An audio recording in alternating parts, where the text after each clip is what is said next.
Et vas-y que ça papote. Mais c'est comme ça qu'on s'interroge. Et qu'on discute de sujets profonds.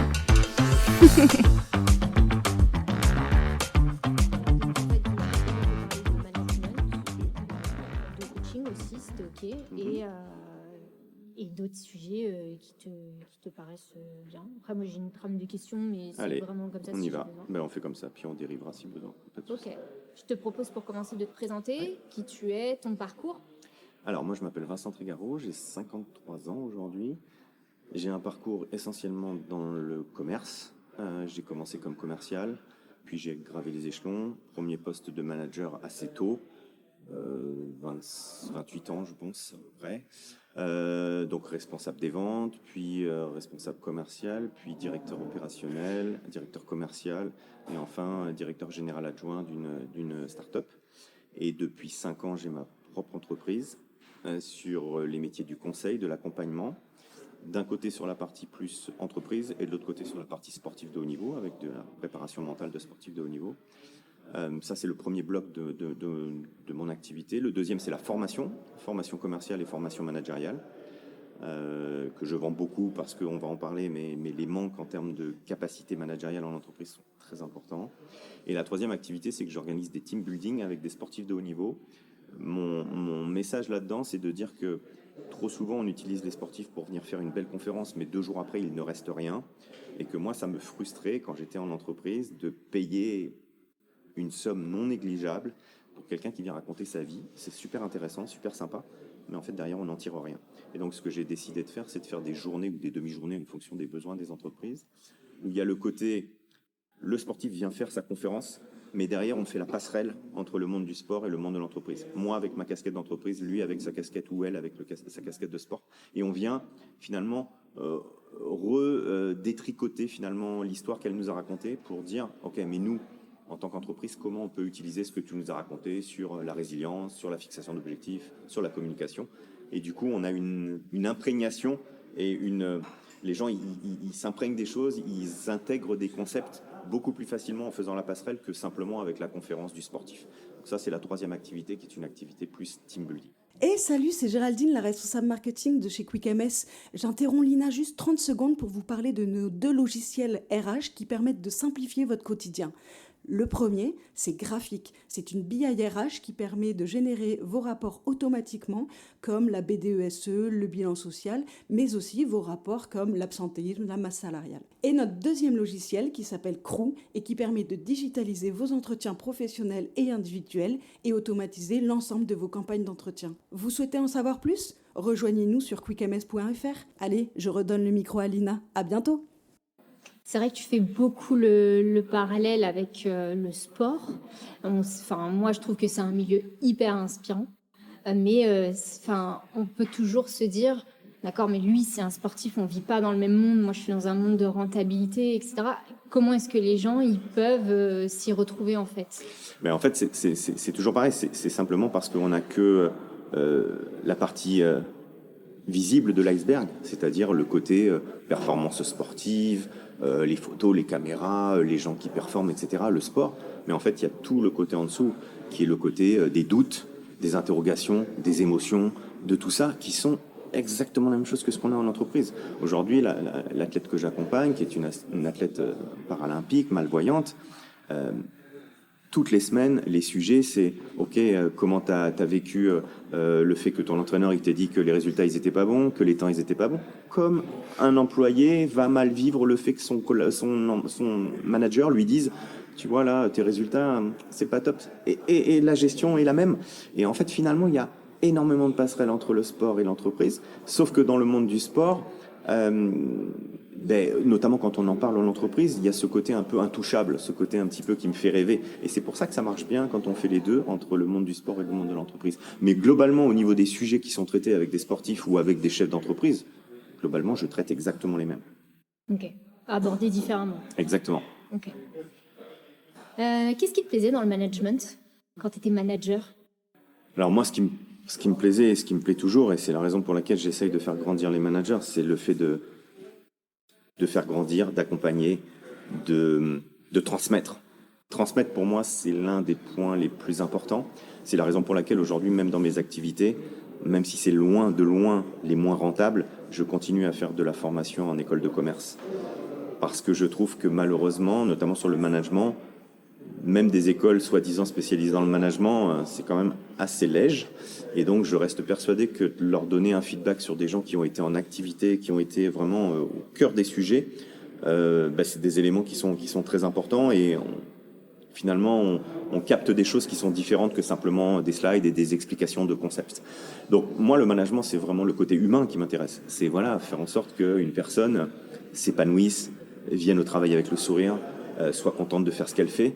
Et moi, j'ai tellement vécu dans ma carrière en tant que vendeur des moments où j'y allais à reculons que je peux pas laisser les gens comme ça. Donc moi, quand je vois des gens qui souffrent comme ça, je leur dis non, il faut qu'on trouve des solutions. Et des solutions, il y en a. Notamment, et je travaille beaucoup ça avec les managers, sur quel sens tu donnes aux objectifs que tu donnes à tes collaborateurs. Le sens. S'il n'y a pas de sens, tu peux pas avoir d'adhésion. À un moment, tu vas avoir une adhésion et puis ça va vite repartir et il n'y aura pas de stabilité. Donc le sens de ce que tu donnes, quelle que soit la mission, quels que soient les objectifs, le sens. Si je te demande de faire ça, c'est pourquoi. Pourquoi je te demande de faire ça. Et quand on dit le pourquoi aux gens, ils peuvent ne pas être d'accord, mais en tout cas, l'adhésion, elle est en général beaucoup plus forte.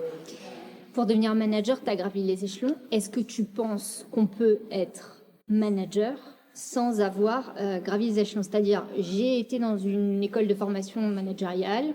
Quand je sors d'école, je suis direct manager.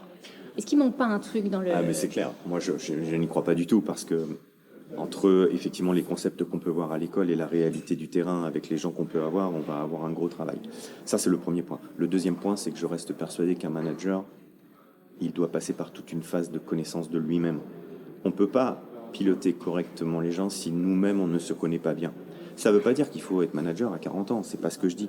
Mais ce que je dis, c'est que même à 25 ou 30 ans, on peut bien entendu être manager, mais il y a tout un travail de connaissance de soi. Quelles sont mes réactions? À quoi je suis sensible?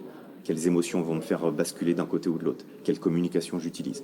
Etc. Et si je ne fais pas cette analyse-là et que, bon, je suis un manager, je suis comme je suis, mes parents ils m'ont fait comme ça, je suis comme ça, ça c'est pas bon. Et ça, on va vers un management qui va avoir, en fonction des gens qu'on a en face de nous, directif, participatif, ou alors je lâche l'affaire.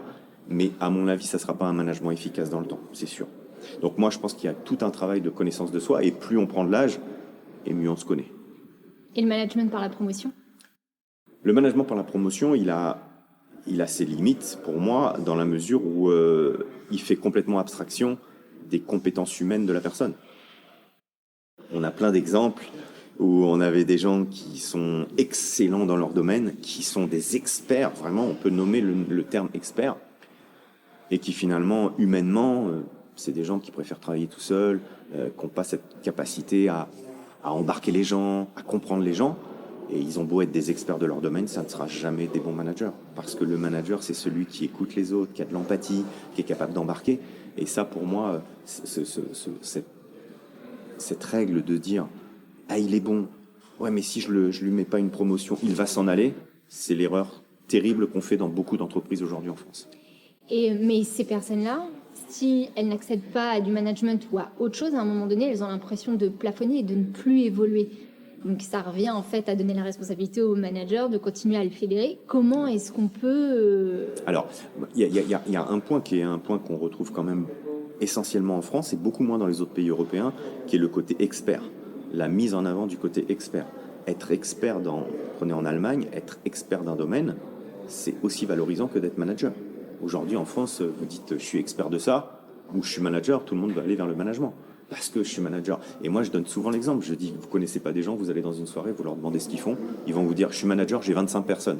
Pourquoi on a besoin de rajouter le nombre de personnes qu'on a derrière? Ça donne la valeur du management. Et quand tu manages 25 horrible. personnes, est-ce que tu manages vraiment 25 Alors, personnes? Déjà. Et puis, est-ce que c'est parce que tu n'en as que 2 que tu es moins bon manager que tu en as 25? Moi, je crois pas. Je crois pas. Donc, en fait, la qualité du manager, elle n'est pas sur le nombre de personnes qu'on a sous sa responsabilité, pas du tout. Et malheureusement, je pense que dans la société française, la valorisation et pour avoir de la valeur dans la société, c'est effectivement le nombre de personnes qu'on a sous sa responsabilité. Et moi, j'ai été comme ça. Et je me souviens même, je vais vous donner une anecdote, mais je me souviens même avoir été quasiment à presque me faire virer d'un poste parce qu'on m'avait enlevé la moitié de mes collaborateurs parce qu'on avait décidé de séparer le service, l'activité service de l'activité vente. Et moi, je gardais la vente et le service partait d'un autre service. j'étais arc-bouté sur mon truc, pas parce qu'il y avait l'intérêt commun de la société ou l'intérêt ultime de la société de dire non, ça n'a pas de sens, pas du tout, je m'en foutais de ça. C'était parce que moi, je perdais 25 personnes. Ah ouais. Mais oui, mais parce que inconsciemment, la majorité du temps, c'est ça le sujet. Tu te rends compte, je vais perdre 25 personnes. Donc ma posture et ma stature de manager, elle en a pris un coup dans les mirettes, là. Mais pas du tout. On s'en fout que t'en aies 25 ou que t'en aies 50. Ça n'a rien à voir. L'important, c'est que tu sois impactant, que t'en aies 25 ou que t'en aies 50. Et pas le nombre, on s'en fout, en fait. Et aujourd'hui, regardez, hein, et le nombre de fois où les gens se présentent avec le nombre de personnes qu'ils ont sous leur responsabilité. C'est incroyable. Et ça prouve bien que finalement, c'est pas le poste de manager qui est important, c'est le nombre de personnes que tu pilotes. Ce qui n'a pas de sens. Ça n'a pas de sens, aucun sens. Donc moi, voilà. Donc la promotion par les compétences, ok. La promotion parce que c'est un expert du domaine, ok. Encore faut-il qu'il ait les capacités humaines pour piloter. Et il y en a, mais ils l'ont pas tous. Et ce qui se passe, c'est quand le jour où effectivement on se retrouve avec quelqu'un qui n'a pas du tout, qui n'est pas tourné vers les autres, qui n'a pas cette capacité d'écoute, qui n'a pas cette empathie, on se retrouve avec des managers qui vont ce qu'on appelle être des managers experts, qui vont faire à la place des autres, et on va tourner dans quelque chose que vous connaissez sûrement, qui s'appelle le triangle de Karpman, où les gens vont tourner entre victimes, sauveurs, bourreaux, et on va tourner en permanence, parce que d'un côté, je vais faire le travail des gens, les gens ils vont dire « Ouais, c'est sympa, il est bien le manager ». Puis il va y avoir ceux qui vont dire « Mais moi, comment tu veux que je me développe, puisque tu me prends mon travail ?» Puisque les choses que je sais pas faire, c'est le moment où je peux apprendre quelque chose, où je suis en train de casser mon plafond de verre, bah, tu me le prends, tu m'enlèves mon assiette. Je peux pas progresser, je m'en vais. Et en général, dans ces équipes-là, il y a un turnover qui est non négligeable. Moi, je trouve que forcément, enfin, tu le sais, les mentalités ont beaucoup changé, beaucoup évolué. Le relationnel au sein des entreprises, c'est complètement a été bousculé ces dernières années. Il y a une différence entre manager au tout début où toi tu as commencé à manager et manager aujourd'hui. Est-ce que tu penses que les attentes des équipes sont différentes aujourd'hui et peut-être beaucoup plus exigeantes que ce qu'il y avait avant? Alors, j'aurais plusieurs réponses à ça. Oui, je pense que clairement les générations ont changé et qu'aujourd'hui la nouvelle génération qui arrive nécessite d'avoir un style de management qui est beaucoup plus malléable, beaucoup plus ajustable, beaucoup plus tourné vers le sens, beaucoup plus tourné à leur donner de la valeur dans ce qu'ils font, parce que les nouvelles générations connaissent effectivement et savent pertinemment qu'ils vont passer d'un job à l'autre. Ma génération à moi, en ayant 53 ans, on était à la fin de ça, mais on était plus à se dire potentiellement on va prendre un job et on va finir notre carrière dans la même société. Parce que c'était pas dans notre philosophie de se dire je vais changer tous les 2 ou 3 ans ou 4 ans, même si moi c'est ce que j'ai fait, mais ça c'est autre chose. Mais donc je pense qu'il y a une question de génération, bien entendu, qui fait que si je garde le style de management que j'avais il y a 15 ans, sur les collaborateurs d'aujourd'hui, je pense que mon taux de turnover va être assez important, à mon avis. Ça, c'est la première chose. Et la deuxième chose, je pense que c'est plus l'évolution du manager. C'est-à-dire que au départ, on a un manager. Et si on évolue bien, on a un manager leader. Et c'est pas la même chose. Tu distingues... Est-ce que tu distingues un manager d'un leader? C'est deux choses différentes pour toi. Pour moi, c'est deux choses différentes. Tu peux être très bien manager et pas du tout leader. Manager, c'est celui qui va relever les compteurs, qui va donner les instructions, qui va s'assurer que c'est fait, voilà, il va appliquer, il va être manager.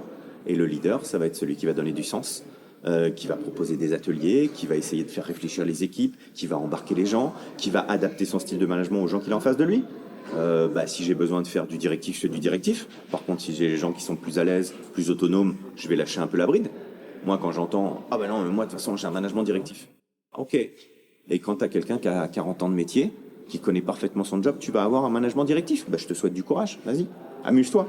Et inversement, si je te mets un management complètement délégatif et qu'en face de toi, tu n'as que des novices, je les plains parce que je pense qu'ils vont être vite en difficulté. Donc, je pense que tout ça, c'est à balayer. Je pense qu'aujourd'hui, le manager, ça doit être un manager leader qui est adaptable, agile, qui doit regarder qui est en face de lui, qui doit regarder les générations, qui doit s'adapter à tout ça pour faire en sorte, effectivement, d'être le plus proche des équipes, pour faire en sorte que finalement, il n'y ait pas de contrainte, que ça soit je suis le mouvement et je fais en sorte d'aller vers les objectifs qui me sont donnés en suivant le mouvement, si vous voulez. Et pas en ayant, comme on voit beaucoup sur Internet, mais cette image où est-ce que je fouette les gens pour qu'ils avancent ou est-ce que je suis devant, je donne la direction et on me suit. L'idéal, c'est quand même celle-là, quoi qu'il arrive.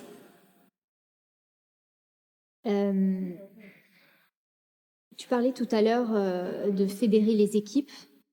Et une question que je me pose, moi, aujourd'hui en RH, est-ce que c'est le collaborateur qui doit être engagé ou est-ce que c'est le manager ou l'entreprise qui doit créer de l'engagement chez le collaborateur? Bonne question.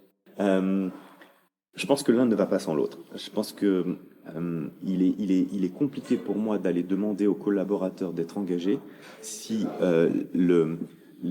l'entreprise, le manager, la direction de l'entreprise ne met pas les moyens pour créer quelque chose, pour faire en sorte que les conditions soient réunies, pour faire en sorte que la personne soit engagée. Autant l'inverse n'est pas vrai, c'est-à-dire qu'on peut très bien avoir une société qui crée ça et des gens pas engagés, parce qu'il y a des gens qui vont dire moi ça me parle pas et que j'ai pas envie. Autant l'inverse, je n'y crois pas trop.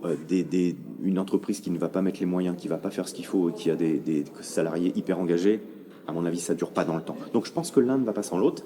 Pour moi, la base de la base, c'est que la société, elle crée les conditions. Comme on l'a dit tout à l'heure, en donnant du sens, en expliquant, en communiquant beaucoup, en faisant en sorte que je dis ce que je fais ce que je dis, je partage les décisions faciles comme les décisions difficiles. Pour moi, ce qui est compliqué, c'est pas de dire les choses, c'est justement d'être dans un truc où en fait on va être dans le flou. Quand on dit les choses, bien sûr que les réactions peuvent être compliquées, mais au bout d'un moment, les gens les acceptent. Moi, je donne toujours l'exemple de dire, j'ai sorti des gens comme toi, Lina, beaucoup, mais parce que la situation le voulait, et j'ai sorti des gens qui avaient 35 ans, ouais, au moins 35, 38 ans de société. Et on m'avait demandé de le sortir vite. Moi, j'ai refusé ça. Ce que j'ai fait, c'est que j'ai dit, je vais l'accompagner 6 mois. Et si dans 6 mois, il n'est pas au résultat, je le ferai. Et donc, en fait, il y a ce côté de dire, il faut donner du sens, essayer de tirer la personne vers le haut. Et si effectivement, à un moment, ça marche pas, eh bien, il faudra prendre les décisions. Et les décisions, elles sont beaucoup plus faciles quand vous avez mis les choses en place pour donner du sens que quand vous ne l'avez pas fait. Il y avait beaucoup de sujets déjà autour du management avant le Covid. Je pense qu'avec le télétravail, le management à distance, ça s'est renforcé. Quels sont aujourd'hui les vrais enjeux managériaux selon toi? Alors, c'est sûr que ça s'est accentué pour 2 raisons. Donc effectivement, il y a eu les histoires de télétravail, mais il y a aussi toute une réflexion qui s'est passée chez les gens parce qu'ils ont été enfermés chez eux pendant X temps sur qu'est-ce qui est le plus important pour nous, quoi. Est-ce que c'est le travail? Est-ce que c'est l'épanouissement? Est-ce que c'est la vie en dehors du travail? Et donc, ça a rebeloté un peu les cartes. Et effectivement, il y a des gens qui passaient leur vie au travail, qui se sont posé des questions et qui ont mûri les choses et fait changer les choses. Bien sûr que ça a un impact sur le management, parce qu'aujourd'hui, si on manage comme on manageait avant, si on ne tient pas compte de cet élément fondamental qui est une bonne répartition entre vie pro et vie perso, il y a de grandes chances qu'on en perde beaucoup. Pas tout le monde, parce qu'il y a des gens qui sont restés sur cette ligne directrice et que travailler à tout va ne leur pose pas de problème. Mais on va quand même avoir des sujets avec certaines personnes qui font qu'ils vont pas se retrouver. Ils vont pas se retrouver parce que, et je pense qu'ils ont raison, la réalité d'un bon collaborateur, quelqu'un qui est performant, c'est quelqu'un qui arrive à se ressourcer par ailleurs. Et que s'il se ressource pas par ailleurs, ça va durer un certain temps, mais à un moment, ça posera des problèmes. Donc si le manager, lui, il n'est pas construit comme ça, si le manager, il est avec les anciennes méthodes de management à la dure, en disant, moi je m'en fous, c'est pas parce qu'on commence à 9h qu'il faut que tu sois à la 9h, il faudrait que tu arrives à 8h30, il faudrait que tu finisses plus tard, tant que tu n'as pas fini ton travail, tu continues, oui, tu n'as pas fini, tu finis ce week-end. Si on est sur ces méthodes-là, pour moi, en tout cas aujourd'hui, de ce que je vois dans les accompagnements que je fais en entreprise, on va dans le mur. Et je pense qu'il y a beaucoup de sociétés qui ont un turnover extrêmement important à cause de ces sujets-là. Et là, il y a de l'adaptation du manager, il y a bien entendu la direction qui doit avoir cette réflexion-là, parce que quand la quantité de travail elle est là, il faut bien la réaliser. Donc soit on décale les délais, soit on accepte d'être en retard, soit on recrute, mais à un moment, on ne peut pas dire oui, on va mettre une politique salariale, enfin une politique dans la société qui permet à chacun d'avoir une bonne répartition vie pro, vie privée, avec une quantité de travail qui déborde de partout. À un moment, c'est pas cohérent. Donc là, la direction a forcément un point à jouer, clairement. Moi, je vois beaucoup d'entreprises qui reviennent en arrière sur le télétravail parce que y a ce côté... tu as des équipes qui font vraiment du télé, qui font vraiment de la télé, qui ne bossent pas. Et en même temps, parce qu'il y a des vraies difficultés à manager les personnes à distance. Moi, je pense que tout le monde n'est pas fait pour travailler en télétravail. Parce qu'il y a des personnes qui sont moins autonomes et peut-être aussi alors c'est pas bien de dire ça, mais aussi c'est une réalité moins digne de confiance. Est-ce que c'est vraiment impossible de manager à distance? Alors, moi, je dirais que c'est pas impossible, mais ça reste quand même beaucoup plus compliqué. On dit toujours que dans la communication, il y a 3 axes, il y a le verbal, le paraverbal et le non-verbal. Vous avez beau faire du Teams, vous avez beau faire du Zoom, le non-verbal, vous le voyez beaucoup moins quand vous êtes en Teams que quand vous êtes face à la personne. Et il y a des réactions, il y a des choses que vous allez capter quand vous êtes face à la personne en réunion que vous ne capterez pas sur votre PC, parce que quand vous êtes en train de présenter quelque chose sur votre PC, vous n'avez pas l'image des gens et la tête des gens et la réaction des gens. Quand vous êtes dans une salle de réunion, vous voyez les gens, vous avez les réactions, vous sentez quelque chose. Ça, vous l'avez plus. Donc c'est clair que ça, pour moi, c'est un manque.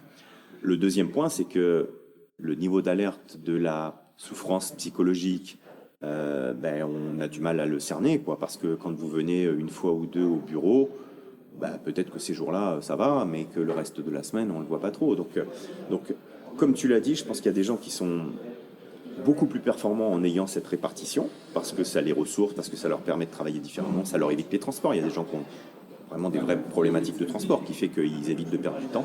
Puis il y a des gens qui ne sont pas faits pour ça. Ça, c'est clair, parce que dès qu'ils sont tout seuls, c'est un peu plus compliqué et on a du mal. Donc le manager, il doit piloter ça. Le manager, il doit s'assurer que régulièrement, il regroupe quand même ses troupes, parce qu'on a un vrai sujet de cohésion d'équipe. Moi, j'ai beaucoup été sollicité après Covid sur des réunions et des journées cohésion. Et j'en ai encore beaucoup en cours. Parce que on s'est aperçu que c'est bien le télétravail, mais le petit truc qu'on se disait à la machine à café, on se le dit plus. Alors on a beau essayer de faire des Teams, café, des machins, c'est pas pareil, quoi. Ça n'a rien à voir. Et donc la petite information entre vendeurs qu'on se donnait à la machine à café ou qu'on se donnait dans les couloirs, on se la donne plus. Et il est utopique de penser de dire ah bah oui, je l'ai marqué sur mon cahier, puis à la fin de la journée j'aurai marqué 10 trucs et je vais les dire. C'est pas vrai. On fait pas ça. Donc en fait, je pense qu'il y a pas mal d'informations qui ne sont pas transmises. Et du coup, ça met de la difficulté dans la fluidité des échanges et donc dans la communication et donc dans la performance au sens large. Après, il y a des gens pour qui ça a été salvateur parce que, effectivement, quand vous avez 1h30 de transport le matin, 1h30 le soir, c'est compliqué. Ouais. Donc voilà. Mais encore une fois, c'est pas donné à tout le monde et surtout le manager doit être très attentif à ça. Parce qu'il y a des signaux faibles qu'il aura plus de mal à capter. Aujourd'hui, tu es coach. En tout cas, tu fais du coaching. Donc, généralement, les gens qui font du coaching disent qu'ils sont coachs. On a un peu approché le sujet tout à l'heure en déjeunant ensemble. Moi, je t'avoue que cette appellation de coach, elle me gêne beaucoup parce que j'ai l'impression qu'aujourd'hui, tout le monde est coach. Pour moi, un coach, c'était un coach sportif. Quelqu'un qui allait partager son expérience avec entre guillemets, un padawan, tu vois, et qui allait le faire évoluer et vraiment l'amener là où il veut aller. Il y avait un truc très individuel, partage d'expérience. Aujourd'hui, j'ai pas du tout cette image-là. Ce que je vois, c'est une multiplicité de coachs. J'ai l'impression que les gens deviennent coachs sans forcément avoir l'expérience et surtout quand ils veulent être à leur compte et ne plus être employés quelque part. Ouais, donc moi, j'essaye de plus m'appeler coach parce que j'aime pas ça. Du coup, parce que comme tu l'as dit, ça a été un peu galvaudé et qu'aujourd'hui, on est coach de tout. Coach en ceci, coach en cela. Il y a des coachs partout, dans tous les domaines. Par contre, la définition telle que tu l'as donnée, c'est-à-dire amener quelqu'un à la performance, reste quelque chose qui, pour moi, est la vraie définition. Faire grandir la personne et l'amener à l'objectif qu'elle s'est fixé. Et c'est pour ça que moi, aujourd'hui, je dis plus, j'accompagne à la performance, que ça soit dans le monde du sport de haut niveau, pas du tout en touchant aux techniques physiques, etc., parce que j'y connais rien, donc simplement mental, et accompagnement à la performance en entreprise pour un manager. Accompagnement à la performance, c'est quoi ? C'est travailler mon estime de moi, la confiance en moi, ma capacité de communication, ma capacité d'assertivité, ma capacité de gérer les conflits, etc. Donc c'est du développement personnel, c'est de l'accompagnement à la performance. Mais la partie coach, elle est effectivement, elle a été énormément galvaudée. Elle a été malheureusement mal gérée, je pense, par les gens qui s'adressaient aux conseillers en évolution professionnelle, parce qu'à un moment, il y a eu cette voie qui s'est créée. Et on envoyait tous les gens qui étaient à Pôle emploi sur des écoles de coaching. Moi, j'ai travaillé dans une école de coaching pour former des nouveaux coachs. On avait 50 à 60 personnes qui venaient nous voir tous les mois. C'était énorme. Et il y avait les 3/4 de ça. Quand tu voyais le profil, tu te dis « Oh là là là là, je ne voudrais pas être coaché par ces personnes-là, moi. » Mais qu'est-ce qu'il faut pour être coach aujourd'hui ? Il y a le côté qu'on a parlé tout à l'heure sur la partie management, le côté tourné vers les autres, écoute des autres, capacité à écouter, capacité à se mettre en retrait, capacité à ne pas faire du conseil. Moi, je suis pas là pour te donner ce qu'il faut faire. Je suis là pour te faire émerger tes propres solutions. La différence entre coach et conseil, et moi, quand je fais les deux, je dis à la personne, attention, là, je passe en conseil, je suis pas en coach. Coach, c'est je te fais émerger les solutions, c'est toi qui vas trouver tes propres solutions. Alors que conseil, mon expérience va me permettre de te donner des trucs sur lesquels je pense que je suis expert. C'est deux postures différentes. Et les 3/4 des gens qui font du coaching ont une posture de conseil et pas du tout de coach en plus. Sans avoir l'expérience, Bien sûr, 3/4 du temps. Parce qu'on leur a appris ceci, cela, sur le management, sur ceci ou cela. Donc ça, la problématique, elle est là. Je pense qu'il y a un vrai intérêt à avoir des gens qui travaillent, parce que ça, c'est quand même quelque chose sur lequel tout le monde n'est pas très à l'aise, travailler sur soi. Et travailler sur soi, comme je le disais tout à l'heure, moi, quand je fais ma formation managériale, la première chose que je fais, c'est faire un test de personnalité pour que les gens comprennent qui ils sont. Parce que tu peux apprendre toutes les techniques de manager du monde, si tu ne sais pas comment tu fonctionnes, tu ne vas pas être bon. Donc le premier du travail du manager, c'est comment je fonctionne, à quoi je réagis, comment j'interagis avec les autres. Et donc on fait des profils et on s'aperçoit que je suis plutôt comme ça, ah ouais, ah bah oui, ah mais je comprends pourquoi cette solution, enfin cette situation elle est partie comme ça. Ben oui. Et en fait ils découvrent eux-mêmes des choses parce qu'ils ont compris leur mode de fonctionnement. Donc la priorité des priorités, c'est apprendre à se connaître.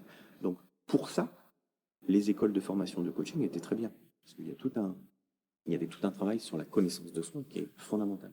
Après pour moi, faire 10, 12 séances de développement personnel axé sur la personne, etc. Moi, je fais jamais ça. Aujourd'hui, je fais du coaching. Je mixe entre des choses qui sont du développement personnel et puis des choses qui sont plus appropriées aux besoins de la personne dans son job. Mais jamais que du développement personnel. Enfin, en tout cas, moi, c'est ma posture et c'est comme ça que je le fais. Il y a quand même une vraie dimension psychologique quand je t'écoute. Ah, mais carrément. Bien sûr, parce que la réalité, c'est quoi les sujets qu'on traite ? On traite gestion des émotions, on traite communication, on traite estime de soi. Moi, 70 à 80% des accompagnements individuels que je fais, estime de soi, confiance en soi. Pas étonnant, hein, c'est les trucs basiques. Gestion des émotions. Les 3/4 des gens aujourd'hui, les émotions, moi j'en ai pas, et je me cache les yeux. Ben, ça a ses limites. Et on voit ce que ça donne derrière, burn-out, etc. Donc les sujets, c'est ça, ce sont des vrais sujets psychologiques et des sujets personnels, quoi. Et il faut être capable, et ça c'est toujours ce que les coachs ne sont pas toujours capables de faire, c'est de dire aussi qu'à un moment, ça peut dépasser nos compétences et qu'il faut les réorienter vers des gens qui sont des médecins, donc des psychologues, des psychiatres. Parce que c'est pas notre métier. Et là, des fois, il peut y avoir des dérives aussi. Ah ouais ? Quel genre de dérive ? Bah, tu continues à accompagner quelqu'un qui est en souffrance psychologique. Et ça, c'est pas notre métier, on n'est pas formé, on n'est pas médecin. Au même titre que les psys ont un psy, est-ce que toi, tu as un coach ? Moi, j'ai pas un coach. Enfin, ça s'appelle un coach. Il est coach, mais c'est quelqu'un qui est un superviseur. On appelle ça un superviseur. C'est-à-dire quelqu'un qui est là pour challenger ma pratique, pour faire en sorte que on débriefe des séances. Quand j'ai des difficultés, je lui en parle. J'arrive pas à dénouer le truc là. Comment tu ferais ? On en parle, etc. Qui me challenge sur les séances que j'ai pu faire, etc. Et donc, ce qu'on appelle un superviseur. Et qui est coach, bien sûr. Donc aujourd'hui, tu progresses comme ça en tant qu'accompagnateur. Quand tu étais manager, comment est-ce que tu faisais pour progresser ? Non, là, j'ai eu quelques formations, mais globalement, quand j'ai été manager, surtout sur les premiers postes de management, un peu comme tu le sens, hein. Ouais, c'est un peu comme tu le sens, avec les moyens du bord, voilà, avec les moyens du bord, et puis avec les expériences. C'est pas toujours facile, hein. Et c'est loin d'être facile, notamment quand tu es jeune manager et que tu te retrouves à manager des gens qui ont 20 ans plus que toi. Ta légitimité, elle est en question, t'arrives pas à la trouver, c'est très compliqué. Moi, ça a été les plus grosses expériences et les plus grosses difficultés, ça a été manager des gens qui avaient 20 ans de plus que moi. Comment est-ce que tu fais pour te trouver une légitimité ? Eh bien, il faut faire abstraction de l'âge. La légitimité, elle est dans le job, elle n'est pas du tout dans l'âge. Donc, elle est dans la fonction et les missions qu'on m'a données. Et si la personne en face et si le collaborateur en face ramène ce truc-là à ce côté, moi j'ai de l'expérience, toi t'en as pas, mais il n'y a pas de sujet. On peut, en tant que manager, notre job n'est pas d'être meilleur que tous les collaborateurs que l'on a. Notre job est de faire en sorte que on soit le chef d'orchestre de tout ça. Prenons l'exemple du chef d'orchestre. Le chef d'orchestre, il ne sait pas jouer de tous les instruments. Et pourtant, il fait jouer tout le monde. C'est exactement la même chose pour moi. La vision du manager, c'est ça. C'est de dire, je peux avoir des gens qui sont extrêmement meilleurs que moi dans mon équipe. Et tant mieux. Par contre, je sais les faire jouer ensemble. Ça, c'est mon travail de manager. Et c'est souvent le problème qu'on a, c'est que les managers, notamment quand ils recrutent petits bras. Parce qu'ils se disent, si je recrute lui, là, il est trop bon et il va me piquer ma place. Exactement. Et donc, on se retrouve souvent dans des situations où on dit, non, je trouve pas. Vas-y, fais-moi voir les CV, là, s'il te plaît, quand même. Et tu t'aperçois qu'il y avait des CV qui étaient tout à fait pertinents. Et les gens, il y a toujours des excuses à ce moment-là de dire, ah, mais il viendra pas, de toute façon, il va pas rester, il va s'ennuyer. Mais qu'est-ce que t'en sais? Il a postulé. Donne-lui la chance. Et en fait, les gens, inconsciemment, se disent, oula, ça va être compliqué pour moi. Alors que moi, je trouve que les meilleurs managers, ce sont ceux qui sont capables d'aller créer la meilleure équipe, qui va leur pousser aux fesses. Par contre, ça va leur permettre de grandir. Et eux, ils vont utiliser des compétences énormes avec tout le monde. Mais ça nécessite un peu déjà de pas se poser la question de sa légitimité. Même si j'ai des gens meilleurs que moi en dessous, je m'en fous. Parce que moi, mon travail, c'est d'agglomérer tout ça pour faire en sorte que ça performe ensemble. Et pas juste une personne en individuel. Ça n'a pas de sens. Il y a beaucoup de formations sur le management.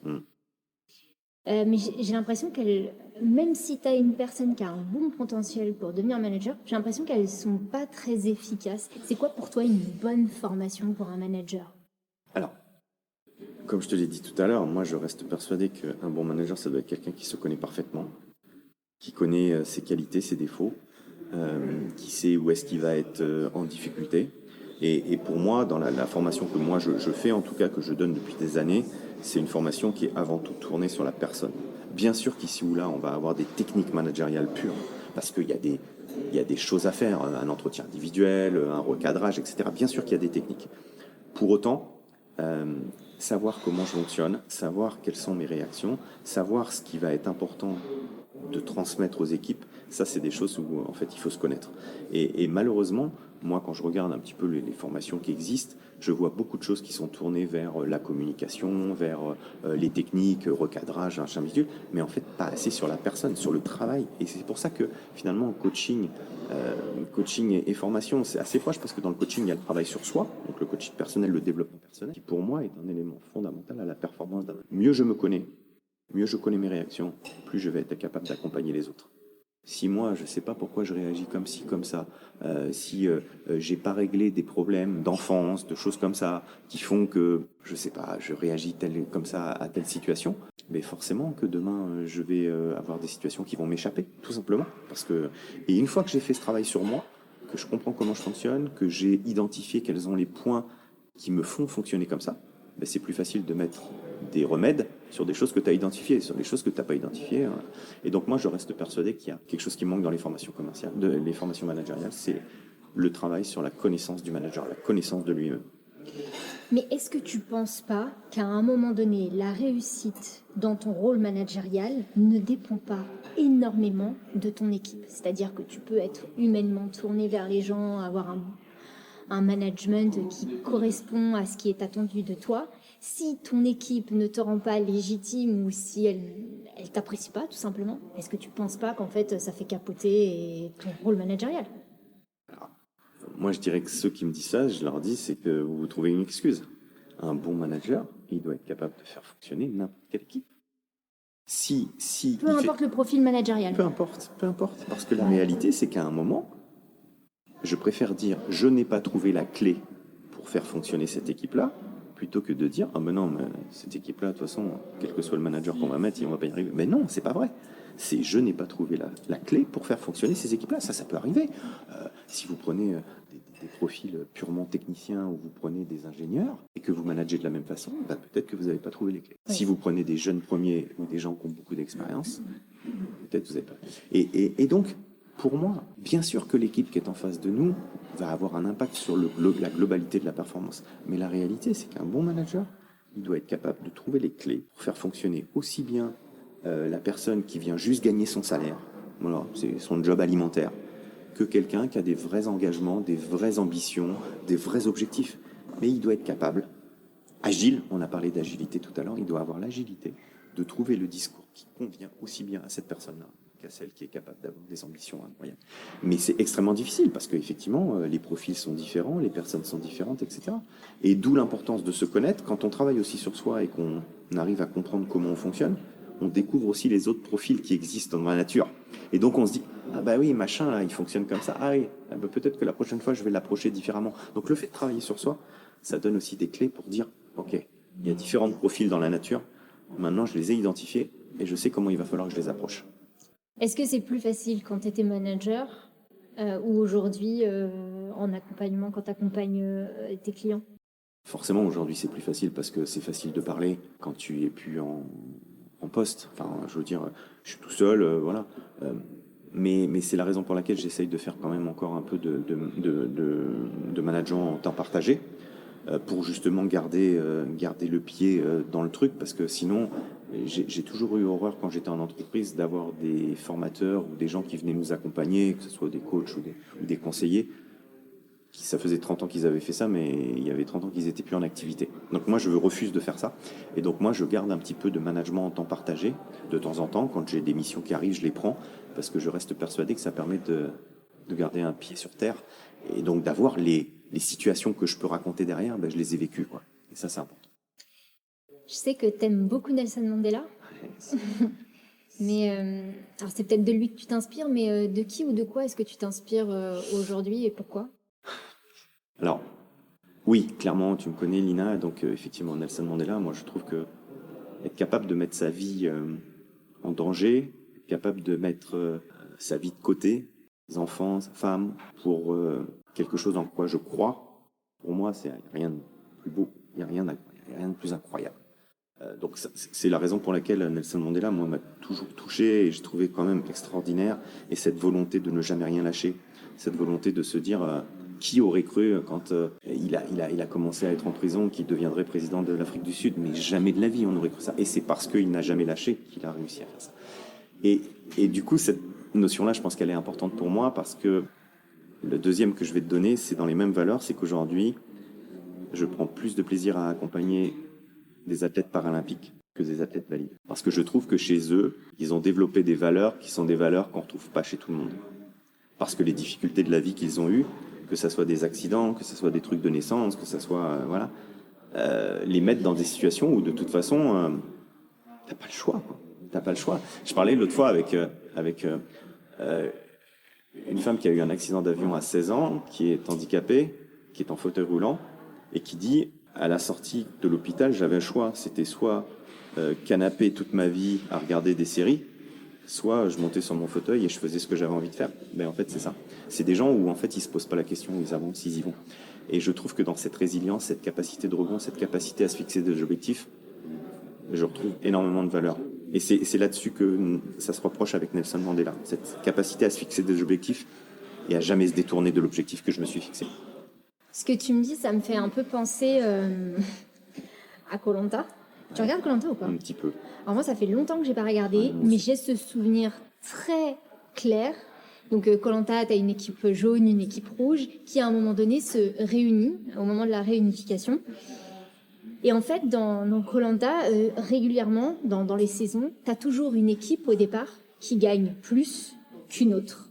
Et souvent, quand les équipes elles arrivent à la réunification, c'est l'équipe qui a le plus perdu, qui reste le plus solidaire et arrive, même en individualité, à aller le plus loin possible. Alors que l'équipe qui a beaucoup gagné au début, la première fois qu'elle perd, au départ, tu as l'image d'une équipe genre très joyeuse, très soudée, copains, copines, friendly, etc. Et le jour où elle perd, en collectif, ça part à volo. Et oui, mais ça c'est très intéressant parce que notamment en entreprise, on voit bien la différence entre le management ou l'ambiance d'une entreprise quand tous les feux sont ouverts, et puis l'ambiance et le management d'une entreprise quand les feux deviennent orange, voire rouge. Et c'est justement dans ces moments-là qu'il faut serrer les rangs, qu'il faut être en cohésion, qu'il faut travailler sur soi, etc. Parce que sinon, en fait, on précipite la chute. En fait, on va encore plus vite. Et c'est tout à fait intéressant ce que tu dis. Et c'est ce côté, en fait, de se dire, on se construit dans la difficulté. Et surtout, on ne lâche pas. Je donne souvent cet exemple quand je suis en école de commerce. Je dis, est-ce que vous savez à peu près combien de fois un enfant il tombe avant de savoir marcher? Il tombe entre 1800 et 2000 fois. Est-ce que vous avez déjà vu un enfant qui ne sait pas marcher par un enfant en situation de handicap? Ça n'existe pas. Parce qu'il ne se pose pas la question de savoir s'il va recommencer. Il recommence jusqu'à temps qu'il sache. Nous, on a un truc compliqué, deux trucs compliqués. Oh, c'est bon, je passe à autre chose et je veux autre chose. Mais en fait, c'est cette capacité finalement à jamais lâcher. Si tu penses que c'est ça qui est bon pour toi, si tu penses que c'est ce qu'il faut, alors te pose pas la question, continue et tu vas le faire.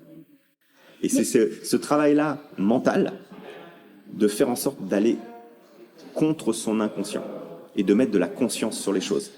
Mais en entreprise, c'est compliqué parce qu'en entreprise, quand tous les voyants sont verts, tu as envie de profiter. Nous, on a vécu ces mois où tout se passait super bien, où les affaires, ça roulait. Et le jour où, en fait, on te dit, par exemple, Covid, les gens, ils ont tellement été dans ce monde un peu bisounours qu'ils savent plus quoi faire. Oui. Comment est-ce que les managers, sans inquiéter les entreprises et sans casser cet élan, peuvent faire pour préparer en fait l'équipe aux fameux voyants orange, rouge, comme tu disais, pour justement faire en sorte que le jour où la difficulté arrive, en fait, l'équipe n'éclate pas.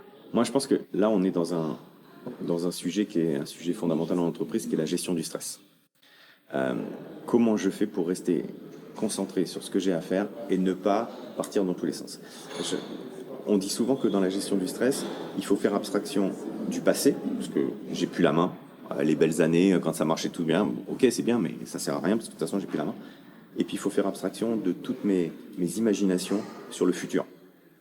Mais qu'est-ce qui va se passer si on fait pas ça, puis si on fait pas le chiffre ce mois-ci, et on s'en fout, parce qu'en fait, fais bien ce que tu as à faire à l'instant T, et l'avenir sera différent. Donc, en fait, quand on est dans cette situation, et qu'il y a une situation qui est compliquée, le Covid en était une, c'est de se dire, ok, comment je fais pour mettre de la sécurité sur ce que je peux faire là à l'instant T. On n'est plus dans la perspective d'après, on est juste dans l'instant T. Et plus on est concentré sur ce qu'on a à faire là à l'instant T, et plus on a de chances d'être sécure, parce qu'en fait, on n'est pas avec notre cerveau qui part dans tous les sens à imaginer des situations catastrophes. Parce que notre cerveau, il est comme ça. 80-90% des pensées que vous avez tous les jours, c'est des pensées négatives. Et des C'est fois comme ça. basées sur de l'imaginaire majoritairement. Exactement, des avec croyances, l'inquiétude que des croyances. Des choses qui ne sont pas Qui encore sont même- arrivées. Exactement. Et donc, en fait, on laisse la place à ça, qui fait que le quotidien devient un enfer. Et je ne sais plus comment faire et je ne sais plus par quel bout prendre le truc. Donc là, il faut faire abstraction du passé, abstraction du futur, concentré sur ici et maintenant. Ce que j'ai à faire là et c'était à maintenant. Il faut sécuriser ça, je sécurise ça. Les conséquences, on verra plus tard, pour l'instant. Et quand on fait ça, eh bien, on arrive à un petit peu gérer mieux son inconscient, qui nous permettent de mettre de la conscience sur les choses et qui nous permettent d'être concentrés sur les choses qui vont avoir un impact sur le futur. Mais c'est ce que je fais aujourd'hui qui va avoir un impact sur le futur. Si je commence déjà à penser au futur sans faire attention à ce que je fais aujourd'hui, le futur, il ne sera pas comme ça. Donc ça change tout. Et en fait, que ça soit pour le sport ou que ça soit pour les chefs d'entreprise, moi, je leur rappelle ça en permanence en disant, tu es en train de me parler d'un truc qui pourrait arriver, mais ce qui va faire que ça arrive ou que ça n'arrive pas, c'est tes conséquences de ce que tu fais là, à l'instant T. Donc, me parle pas du futur, parle-moi de ce que tu fais à l'instant T. Et tu verras que du coup, la conséquence, elle sera différente. Donc, il faut se concentrer là. Et quand on a une galère comme ça, un truc qui nous tombe sur la tête comme ça, c'est la sécurité partout. Comment je fais pour faire ce que j'ai à faire et pour sécuriser ce qu'il y a à sécuriser. Et après, je me pose et je verrai. Mais pour l'instant, c'est la sécurité. Tu as déjà eu un gros échec, un échec qui t'a vraiment marqué ou une leçon en tout cas que tu as apprise durement? Gros échec, non. Par contre, oui. Ouais, leçon de vie parce que quand finalement un jour ton corps te dit tu vas pas dans le bon sens là, et que je te donne des petites alertes et que toi ton seul objectif c'est de dire au médecin cherchez, il y a forcément quelque chose. Mais si, faites d'autres examens, il y a sûrement quelque chose.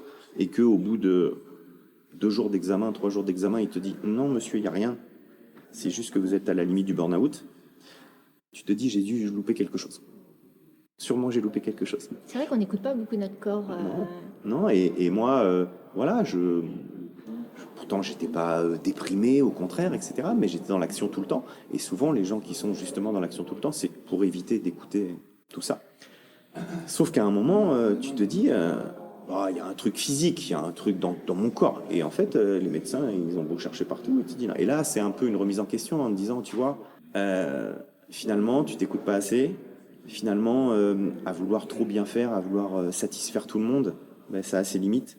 Et ça, c'est une vraie leçon parce que ça a un impact sur ta vie de famille, ça a un impact sur ta santé, ça a un impact sur tout, quoi. Et en fait, tu t'en aperçois qu'après, malheureusement. Et beaucoup, moi, aujourd'hui, les managers qui se mettent énormément de pression sur la performance, je leur dis, La performance, elle doit être à la hauteur de ce que toi, tu estimes être ta performance. Donc, il faut y aller tranquille, quoi.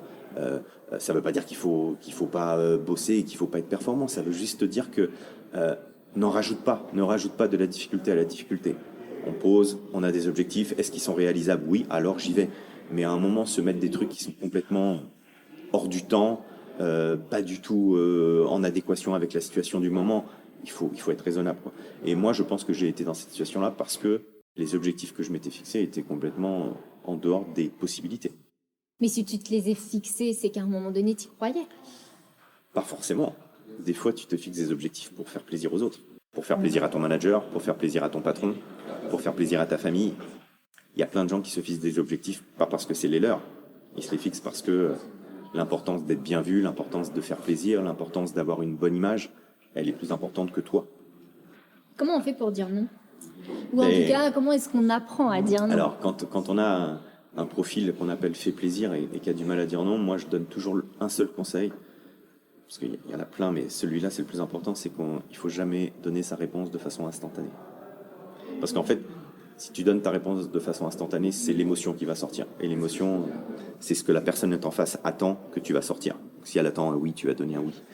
Donc il faut prendre du recul en demandant du temps. Laisse-moi un quart d'heure, je te réponds tout à l'heure. Laisse-moi, je te réponds demain. Ok. Ça va vous permettre de faire passer l'émotion. L'émotion, elle va disparaître. Et du coup, tu vas avoir la capacité de peser le pour et le contre. Et donc de préparer ta réponse si tu as envie de dire non. Si tu réponds dans l'instantané, c'est l'émotion qui parle. Et en général, le oui, il est sorti. Et là, tu dis, merde, trop tard. J'ai dit oui. Si tu pouvais accompagner une personne historique aujourd'hui, ce serait qui? Bonne question. Le problème, c'est que les personnes historiques, elles sont connues parce qu'elles ont fait des trucs incroyables. Donc, c'est qu'à un moment, elles ont quand même, alors pas toutes, mais en tout cas, elles ont quand même travaillé sur elles. Elles ont quand même réfléchi. Elles ont. Si on me donnait la possibilité de travailler avec quelqu'un, je dirais Bernard Tapie. Pourquoi? Parce que je pense que c'était un mec qui était incroyable, qui était visionnaire, mais par contre qui, pour avoir un peu des fois l'envers du décor avec des gens que je connais, qui en termes de communication et de management a été brutal, avec des communications extrêmement difficiles. Avec des gens, ça marchait super bien, parce que finalement la pression et la peur marchaient.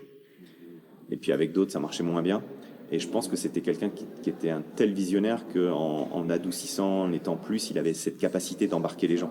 Et donc il n'y a pas besoin de la force, il n'y a pas besoin de la brutalité. Son aura, sa capacité à embarquer suffisait.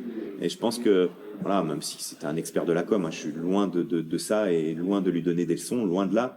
Mais je trouve que, de ce que j'ai compris et des livres que j'ai lus sur lui, il y avait ce côté un petit peu, notamment quand il y avait un peu de pression, etc., où ça sortait et que c'était un peu violent des fois, quoi. Et je trouve que c'est dommage. En entreprise, tu estimes que c'est le CEO qui doit embarquer les équipes ou il y a aussi le manager qui est quand même qui a sa part de responsabilité dans l'embarquement des équipes? Non, clairement, le CEO doit donner la ligne directrice, doit donner le tempo. Après, c'est les managers qui doivent faire le relais, qui doivent s'assurer qu'effectivement le CEO, en fonction de la taille de la boîte, mais il peut pas se permettre d'avoir autant de personnes en direct à embarquer dans le truc. C'est pas possible. Donc les managers, c'est leur rôle de faire en sorte de relayer ça. Et c'est souvent aussi un des sujets que j'ai avec les managers quand je forme les managers, c'est ce côté loyauté. Si à un moment on s'aperçoit que on n'est que très rarement en accord avec la ligne directrice qui est donnée, il faut savoir avoir le courage de partir. Ouais. Et il y a trop de managers aujourd'hui dans les entreprises qui n'ont pas ce courage-là, qui restent, mais qui finalement mettent des bâtons dans les roues à la ligne directrice qui a été donnée. C'est-à-dire que je dis oui à mon patron, oui, bien sûr, on va faire passer ça. Puis derrière, ouais, mais tu sais, c'est le patron qui a décidé ça, c'est une connerie, hein, mais tu sais, mais bon, on va faire ce qu'il a dit. Et ça, c'est pas possible. Moi, je dis toujours, il y a le temps de la discussion. Le temps de la discussion, on a le droit d'échanger, on a le droit de dire je suis pas d'accord. Par contre, quand on sort de la salle, il y a une tête et une seule.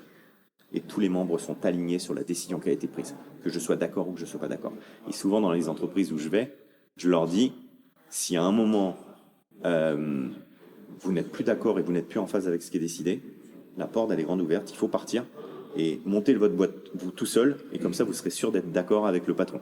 Mais à un moment, il faut arrêter de ne pas être loyal, tout simplement. T'as un patron qui te paye, une boîte qui te paye, il y a des décisions qui sont prises, elles ne peuvent pas toutes te convenir, ça fait partie du jeu. Par contre, ton devoir, c'est de toutes les supporter et les accompagner. C'est ton devoir de manager. Mais ce rôle-là, il est plus facile à avoir, c'est-à-dire ce relais, moi je trouve dans les entreprises, dans les grosses structures. Quand tu es dans une start-up à taille humaine comme ce qu'on a connu chez ZUS, je trouve que c'est plus compliqué. Je vois le CEO beaucoup plus exposé, beaucoup plus proche aussi de ses collaborateurs parce qu'il a ce côté de je veux être au cœur des équipes. Chez QuickMS et chez ZUS, pour moi aujourd'hui, c'est le point commun qu'il y a. C'est-à-dire que tu as un CEO qui est au centre, sa porte elle est toujours ouverte, il communique en direct avec les collaborateurs. Je dis pas que c'est mauvais, mais alors je l'ai pas encore vu chez QuickMS, pas encore. Mais chez ZUS, on a vu que des fois, ça pouvait biaiser un peu en fait, tu passais outre le manager et c'est pas forcément une bonne chose. Mais alors, bien entendu que sur une grosse structure, c'est plus facile parce que toucher le patron d'une structure de 100, 150, 200 personnes, c'est plus compliqué pour les collaborateurs, ouais. Bien sûr. Mais je suis complètement d'accord avec toi. Mais pour moi, ça c'est un vrai travail que les gens qui créent des startups, qui ont des sociétés qui grossissent vite, etc. Pour moi, c'est leur plus gros travail à faire. C'est de s'assurer qu'ils sont capables de monter aussi vite que leur boîte et de faire confiance aux gens qu'ils ont mis en dessous d'eux. Parce que sinon, moi, je suis manager et je sais que j'ai eu cette discussion à l'époque. Je dis quelque chose aux gens, les gens me bypassent et vont voir le patron, mais je sers à quoi ? Ma légitimité, elle est où ? Elle n'existe pas. Donc, tu sais quoi ? Tu prends les clés du camion et t'as pas besoin de moi. Et je sais que j'avais eu cette discussion-là parce qu'à un moment, c'est ma posture à moi et ma légitimité à moi qui était remise en question. Donc, le patron, dans ce cas-là, dans ces sociétés qui grossissent vite et qui commencent à mettre des managers intermédiaires, c'est cette capacité à se détacher petit à petit des équipes. Pas se détacher en termes de politesse ou de sympathie ou de créer de l'ambiance, etc. Mais juste sur les décisions et sur les choses stratégiques qui fait que tu as besoin de ça. Bah, je sais pas, tu vas voir ton chef. Tu préférerais qu'on fasse comme ça ? Je sais pas, tu vois ton chef. Moi, c'est pas mon quotidien, quoi. Si tu fais pas ça, pour moi, tu donnes le signal que ton chef, il sert à rien. Donc, voilà, il sert à rien. Et puis 2, tu es l'omnipotent de la société. Et demain, quand tu n'es plus là, il se passe quoi ? Oui, puis c'est surtout qu'il y avait ce travers de quand le manager disait non et que ça ne plaisait pas aux collaborateurs, il allait voir le CEO et puis il l'obtenait. Et toi, donc ça, c'est catastrophique. Donc pour moi, ça, c'est un vrai travail qu'ont les CEO sur eux-mêmes, sur se dire, si je grandis, je dois grandir aussi. Et là, on parlait d'accompagnement tout à l'heure, clairement, sur des sociétés qui ont tendance à grossir vite, on peut avoir une idée géniale et pourtant pas être un super bon manager. Hein. C'est pas parce que j'ai eu une idée géniale, que ça soit en technologie, peu importe, que je suis un bon manager. Il faut faire la différence entre les deux. Donc à un moment, il faut avoir cette intelligence de se dire, ok, là-dessus, je suis peut-être pas très bon, je vais mettre des gens en dessous qui vont gérer ça. Mais par contre, si je les mets à 100%.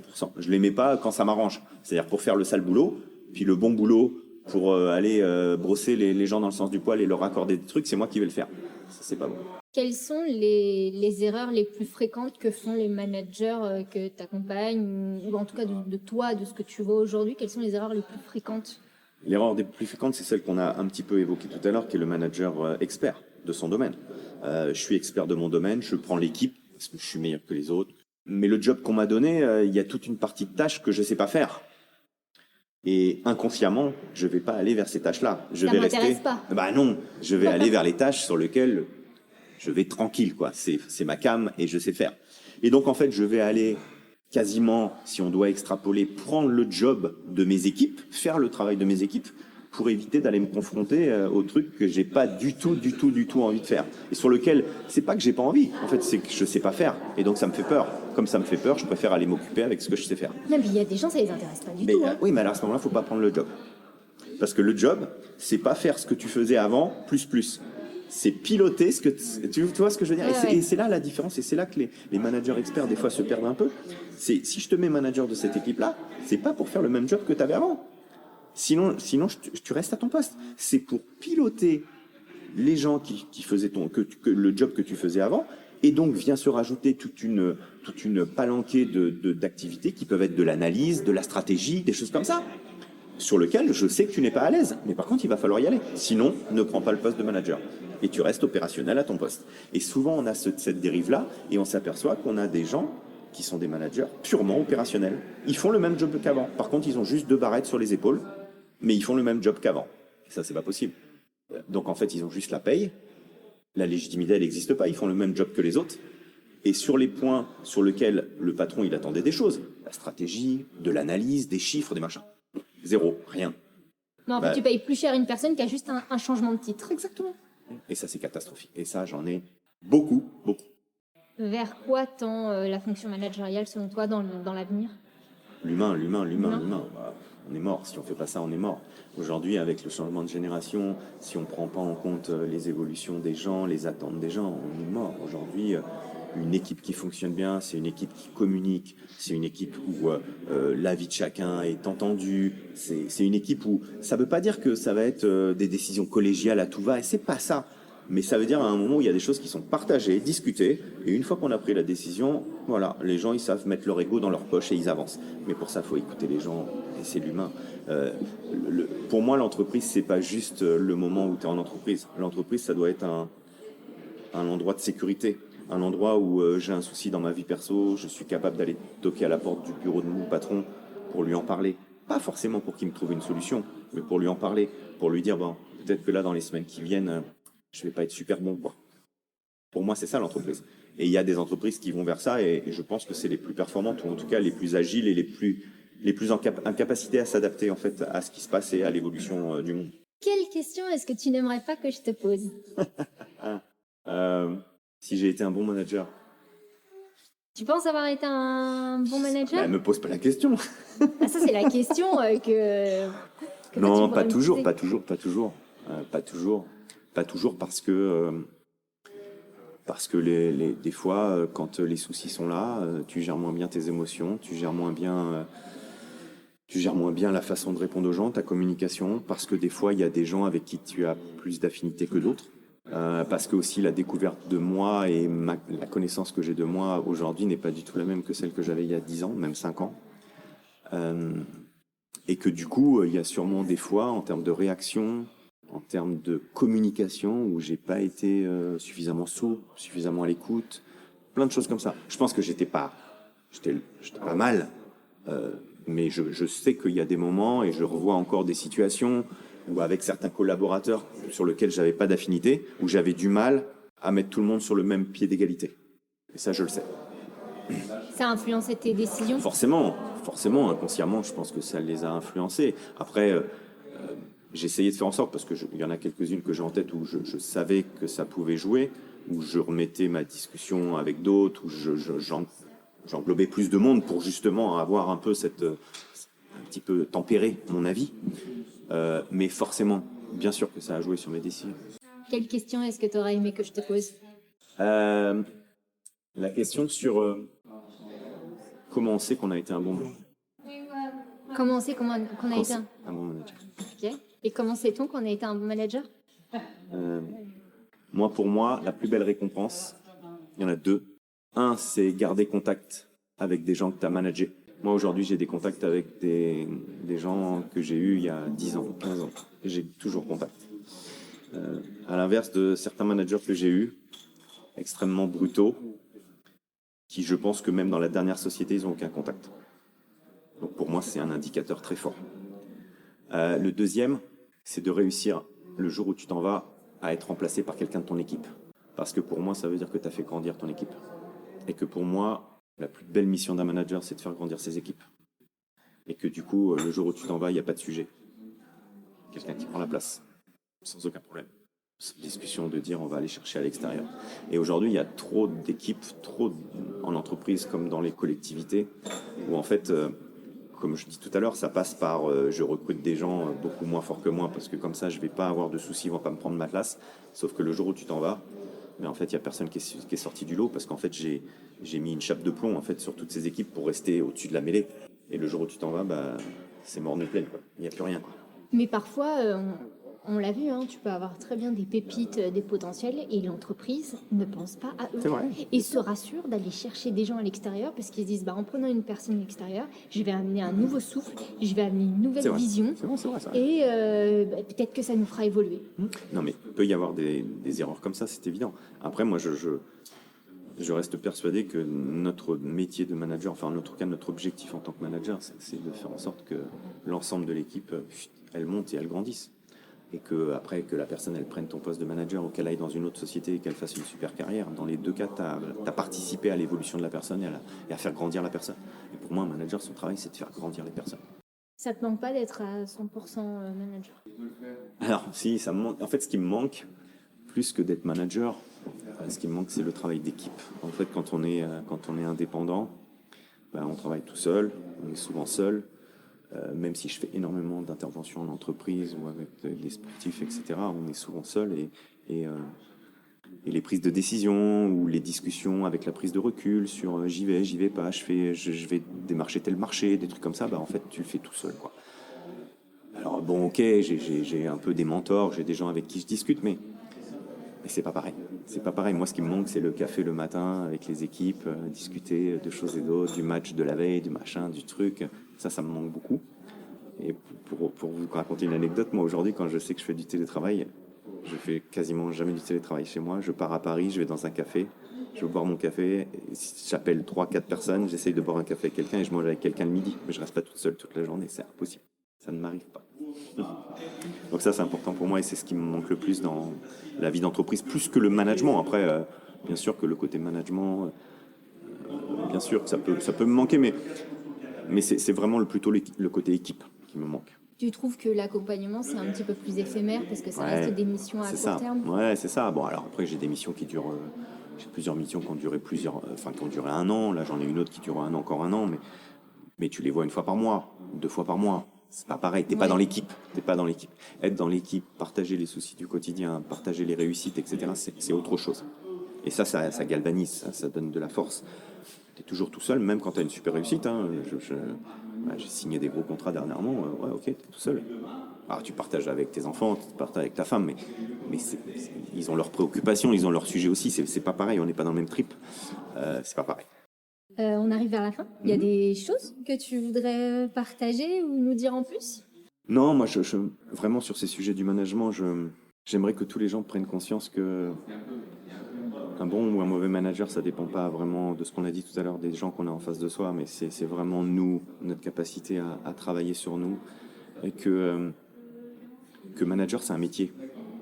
Que manager, c'est un métier et là, je parle aux dirigeants d'entreprise que juste dire, bah, tu vas continuer à faire ton taf, mais par contre, tu vas avoir la responsabilité de l'équipe, c'est pas mettre la personne dans les meilleures dispositions pour manager, parce qu'en fait, elle prendra pas le temps de faire un job qui est un job. Manager, c'est un métier, c'est pas juste une fonction, c'est un métier.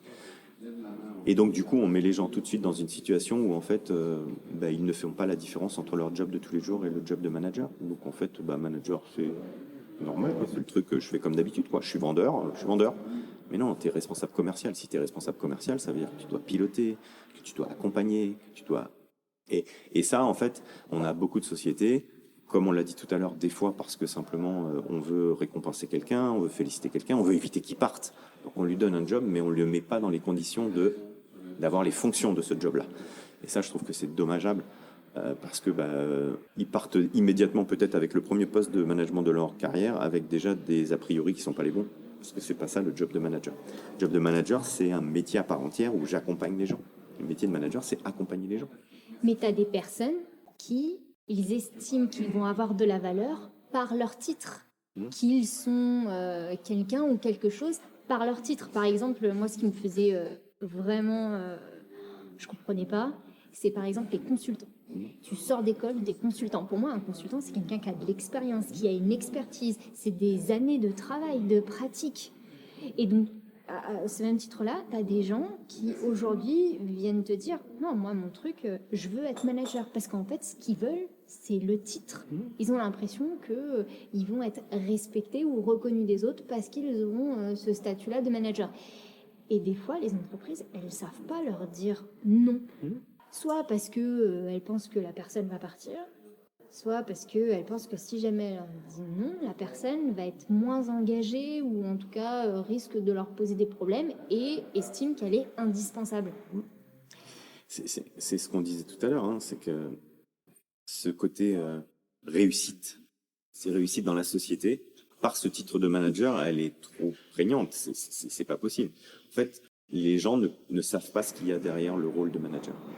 Et souvent, quand je fais les formations et que je leur dis, voyez, faire ça, dire ça, aller annoncer que cette année, tu as 0 d'augmentation, aller annoncer que je vais te refuser tes vacances, aller annoncer tous les trucs un peu compliqués, comme par hasard, quand il y a des mauvais managers, c'est des trucs qu'on fait pas, quoi. On se cache les yeux, on n'en parle pas et on essaye On va voir la RH. On va voir la RH et on donne le bébé. D'accord? Donc ça, c'est quoi? C'est juste c'est juste les missions du manager. Sauf que ce qu'on voit dans le manager, quand tu donnes, par exemple, quelqu'un qui sort de l'école, c'est quoi manager? C'est piloter, c'est récompenser, c'est féliciter, c'est des fois réprimander, mais tous les côtés qui sont les plus durs, où humainement, toi, ça te touche, ça, on n'en parle pas. Et la réalité, c'est qu'il y a 80% des managers qui font que les missions qui leur conviennent, qui sont plutôt valorisantes pour eux. Donc effectivement, la représentation de la société, les barrettes, le machin, le truc, je suis le manager de l'équipe, etc. Par contre, sur les trucs qui sont les trucs les plus structurants et les plus difficiles, il n'y a plus personne.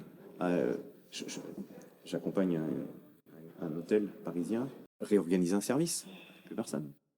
Là, on ne peut pas continuer comme ça, on est arrivé à la taille maxi, c'est pas possible, il faut réorganiser. Donc, voilà, le manager, il veut faire ça, non? Ah ouais? Ben non, parce que ça va toucher aux gens, on va être obligé de dire aux gens qu'ils vont changer de job ou de façon de faire, de process, de machin. Moi, je fais pas ça, mais t'es manager. Moi, je fais pas ça. Ça, c'est pas possible. À un moment, le manager, c'est toute une palanquée de choses. Il y a des choses qui sont extrêmement valorisantes et extrêmement sympas à faire. Et il y a des choses qui sont extrêmement difficiles à faire. Et puis, il ne s'agit pas non plus d'annoncer les mauvaises nouvelles, entre guillemets. C'est, OK, il faut qu'on se réorganise. Je suis manager, je vais vous accompagner dans la réorganisation. Sauf que des fois, ils ne savent pas faire. Donc, Et donc, il y a ce côté-là. Il y a ce côté, comme on l'a dit tout à l'heure, accepter de se ranger derrière l'avis du patron ou l'avis de la direction pour dire, OK, je vais porter une décision qui n'est pas ma décision et qui n'est pas la décision que j'aurais prise. Pour autant, c'est celle qui a été décidée. J'y vais. J'ai pas le choix. Sinon, je suis plus en phase avec le truc et il faut que je m'en aille. Et ça. Et en fait, je dis toujours, c'est le courage managérial qui manque souvent. Et le courage managérial, c'est ça. Être capable de porter des choses sur lesquelles je suis pas trop en phase, être capable de dire des choses extrêmement compliquées, capable de prendre des décisions qui vont peut-être à l'encontre des gens parce que le moment le nécessite. Et c'est ce courage managérial qu'on n'apprend pas et qui se construit au fur et à mesure et que tu as ou que tu as pas. Et il y a des gens qui ne l'auront jamais. Et le sens inverse aussi, c'est-à-dire qu'on a déjà vu des managers qui n'osaient pas dire à la direction, OK, je comprends votre décision, mais moi j'ai des équipes. J'ai déjà vu des managers qui n'arrivaient pas à défendre leurs équipes. Tu as des managers qui disent non, c'est pas moi, hein, c'est lui. Hein. Ah, mais c'est un gars de ton équipe, tu es son manager, tu es censé le protéger. Donc tu prends ta responsabilité et après tu règles tes comptes avec ton collaborateur. Exactement. Mais ça, en fait, je trouve, moi, aujourd'hui, dans les gens avec qui je discute de ces histoires de management, quand ils ont pris des postes de management, c'est qu'ils ont vu tous les côtés positifs du management, la valorisation, les trucs comme ça. Mais en fait, toutes les fonctions et toutes les missions qu'on doit avoir dans l'escarcelle d'un manager, ils l'ont pas du tout. J'en ai un l'autre fois pour les congés. Voilà. Les congés, on n'arrive pas à s'organiser, etc. Il faut prendre une décision. Ah ben non, je peux pas prendre une décision, ils vont se débrouiller. Ben non. Non, à un moment, ils vont pas se débrouiller parce que de toute façon, chacun est arc-bouté sur son truc. Maintenant, c'est à toi de prendre la décision. Et ça, pour eux, c'est horrible. Je dis, mais tu te rends compte, tu me dis que ça, c'est horrible pour toi. C'est juste le job du manager. Donc, si tu peux pas faire ça, t'imagines le jour où il va falloir que tu sortes quelqu'un. Mais c'est même pas en rêve. Comment on fait? Donc, en fait, il y a toutes les missions comme ça, c'est pas toi. Donc, en fait, t'es manager pour ce qui t'intéresse. Ça, c'est pas possible. Et aujourd'hui, en entreprise, il y a énormément de managers qui ne sont managers que pour les côtés paillettes, quoi. Quand tu arrives en accompagnement et que tu vois des personnes que tu sais qu'elles sont pas faites pour être manager, comment tu fais, toi, en tant qu'accompagnateur? En général, quand on fait son accompagnement, on est sur la durée. Donc, en fait, par les exercices, par les mises en situation, par les jeux, par tout ce qu'on met en place, par les tests, on voit des choses. Mais ton objectif, c'est vraiment de le rendre finalement meilleur manager ou de lui faire endosser des bases de manager? Ou finalement, est-ce qu'il vaudrait mieux pas qu'à un moment donné, ils viennent te dire durant le coaching, bon, en fait, je suis pas fait pour être manager? En fait, j'ai jamais eu le cas sur un coaching individuel. Coaching individuel, j'ai jamais eu le cas parce que le coaching individuel, vu le prix que ça coûte, en général, on se trompe pas trop sur la personne que l'on a choisie pour faire un accompagnement.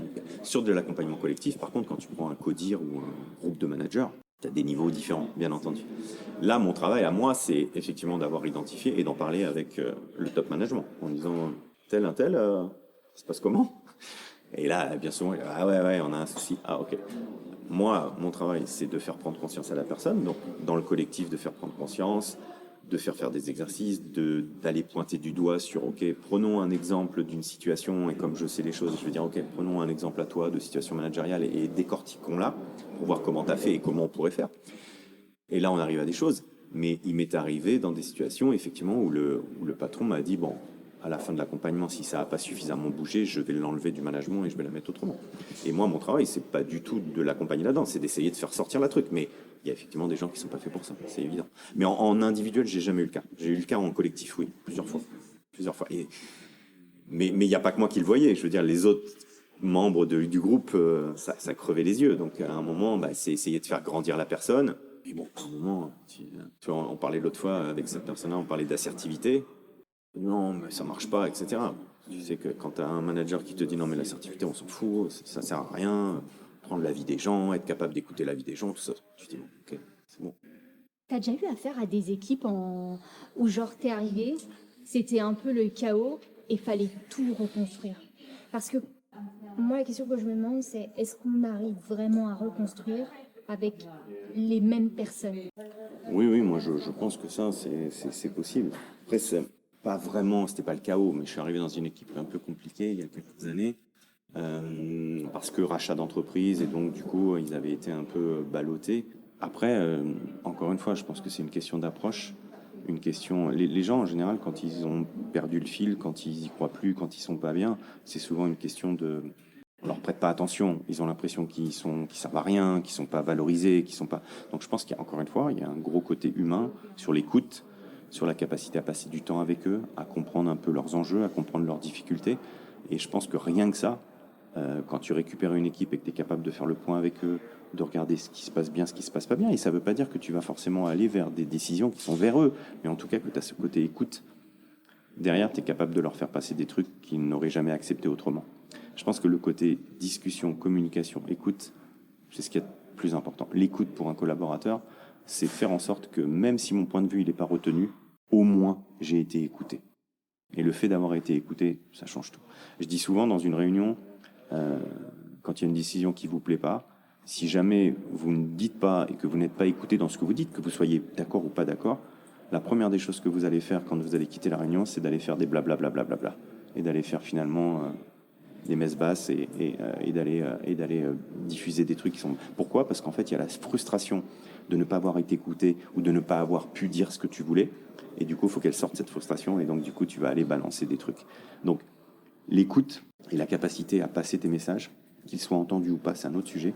Mais en tout cas, l'écoute du collaborateur, ça, pour moi, c'est ce qui est le plus important. Dans certaines entreprises, il y a un peu le travers de... on se dit les choses une fois par an lors de l'entretien annuel obligatoire, ou alors durant l'année, on se dit les choses quand ça va pas.